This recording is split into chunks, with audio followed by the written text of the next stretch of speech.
Ces derniers temps, une rumeur fait son apparition et se fait de plus en plus insistante. En effet, Joshua Kimmich ne serait peut-être pas retenu. Il vient de fêter son anniversaire en début janvier et il semblerait qu'il ne soit plus autant un titulaire indiscutable, plus un joueur dans une telle odeur de sainteté qu'il a pu l'être dans le passé. En effet, le club du Bayern semble pouvoir accepter de s'en débarrasser et donc on va se poser la question de est-ce que le PSG doit foncer sur ce joueur. On sait qu'ils se sont intéressés de longue date, on sait également qu'il y a des prétendants tout à fait acceptables comme le FC Barcelone et c'est sans doute le principal concurrent qu'on pourrait avoir dans cette histoire. On va surtout analyser dans cette vidéo la cohérence du profil et revenir sur un point important. En effet, les supporters parisiens n'ont pas hyper bien accueilli la news, en tout cas il y a beaucoup de gens qui font une forme de pressing pour dire qu'il ne faudrait pas recruter un tel joueur. On va pouvoir analyser ça sur est-ce que je suis d'accord avec ça. Spoiler, non pas trop. Pour en venir à la situation contractuelle de Kimmich, il arrive à un arrêt de contrat là à la fin de l'année. Aujourd'hui, on parle d'un salaire à hauteur de entre 19 et 20 millions, un des plus gros salaires du Bayern, un club qui aujourd'hui est un petit peu en difficulté d'un point de vue financier. C'est pas catastrophique, mais on a quand même eu un enchaînement d'erreurs de mercato qui ont alourdi les dépenses. Pour autant, est-ce que Kimmich est vraiment une erreur dans le sens où c'est pas un boulet, hein, il remplit clairement des critères pour cette équipe. On peut aussi se dire que le Bayern récemment ils ont recruté des joueurs qui font plutôt le taf, donc peut-être qu'il est un petit peu moins essentiel qu'il a pu l'être à une époque, encore que ça se discute. Aujourd'hui on parle d'un titulaire largement discutable, qui fait des performances assez exceptionnelles.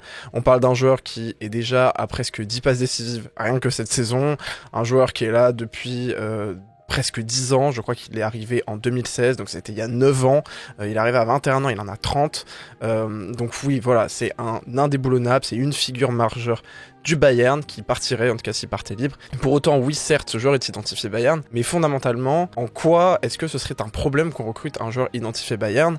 J'ai envie de vous dire, tout dépend.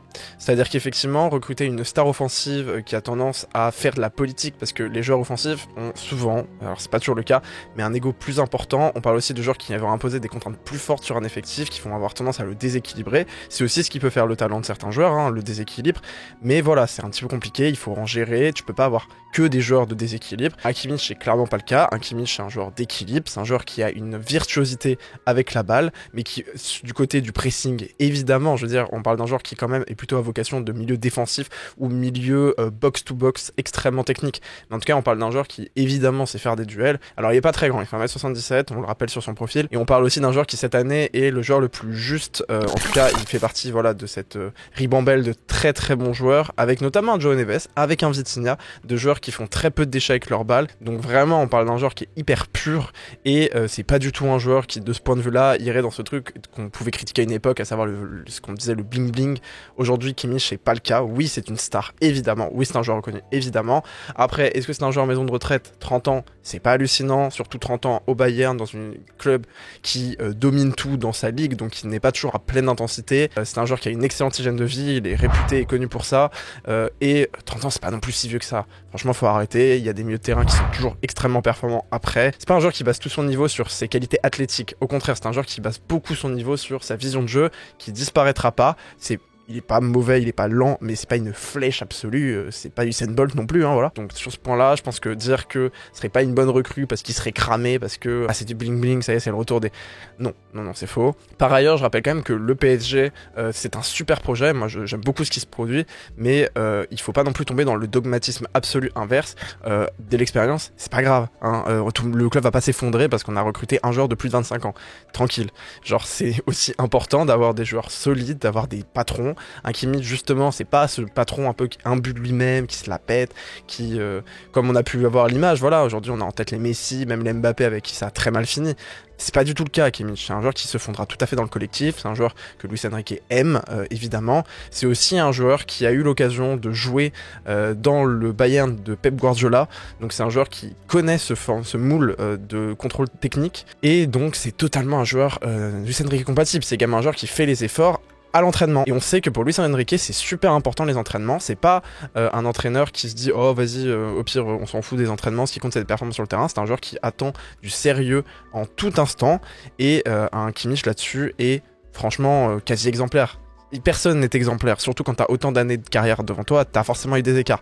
Mais c'est extrêmement léger et surtout, c'est super performant. Je vais en arriver à mon avis, je pense que Kimmich est une excellente potentielle recrue pour le PSG. Aujourd'hui, on peut se dire, ah ouais, mais bon, est-ce qu'on a des besoins? C'est quelque chose qui revient beaucoup chez les supporters. C'est bon, on a déjà des recrues, on a déjà 2 joueurs de performance, on a un milieu de terrain qui est super efficace, on a 3 milieux de terrain. On sait qu'on aime faire tourner, il y a des risques de blessures réguliers, et avoir un milieu de plus, c'est pas du tout con. Genre, c'est pas comme en attaque où finalement, si on recrute un joueur, il va falloir qu'on en vende un. Ici, pas du tout. Ici, on peut très bien se permettre de juste recruter un joueur en plus. Pour autant, et ça c'est vrai que c'est intéressant d'en parler quand même, oui, on peut se dire peut-être qu'il y aurait un sureffectif dans ce cas-là qui faire partir. Alors, il y a Fabian Ruiz, voilà. Bon, j'en ai fait une vidéo, d'ailleurs n'hésitez pas à la regarder si vous voulez savoir. Et j'en profite également pour vous dire que si vous appréciez cette vidéo, n'hésitez pas à la partager et à liker, ça permet de soutenir la chaîne. Mais Kimmich, pour le coup, est un apport évident par rapport à un Fabian Ruiz. C'est-à-dire que qu'est-ce qu'il fait de moins? Pas grand-chose. Finalement, on peut même aussi se dire que Fabian Ruiz, il a quand même un salaire assez élevé. Bon, pas l'équivalent de Kimmich, hein, on n'est pas sur du 20 millions, mais on est quand même sur un salaire relativement modeste, il a rien à envier de particulier, et sinon sur tout le reste il le tabasse, voilà, il n'y a rien à dire, sur tout le reste il est plus performant. Et Fabian Ruiz, il a pas 14 ans, hein, donc il y a un moment pareil là-dessus, il rend des super services, je l'aime beaucoup, mais il est pas beaucoup plus jeune, un petit peu certes. Kimmich n'est pas connu pour son manque de fiabilité, il rate, oui, quelques matchs, quelques jours. Genre on n'est jamais à plus d'1 mois sur ces dernières années, c'est pas du tout un joueur qui est réputé comme pouvant lâcher à tout moment, et quand il s'est blessé, c'était souvent des blessures qui n'apportaient pas une gravité très lourde à long terme, qui réduisaient les performances du joueur. Finalement, je vois assez peu de red flags, donc je comprends pas pourquoi il y a une telle défiance à l'égard de ce joueur. Oui, on sait qu'il a un peu donné sa priorité au Barcelone, et là clairement, du coup si on parle de la faisabilité, je pense que ça va être compliqué de recruter un tel joueur. C'est pas impossible, et surtout il a posé son veto en mode non, on veut pas d'un joueur comme ça, il faut qu'il aime le club.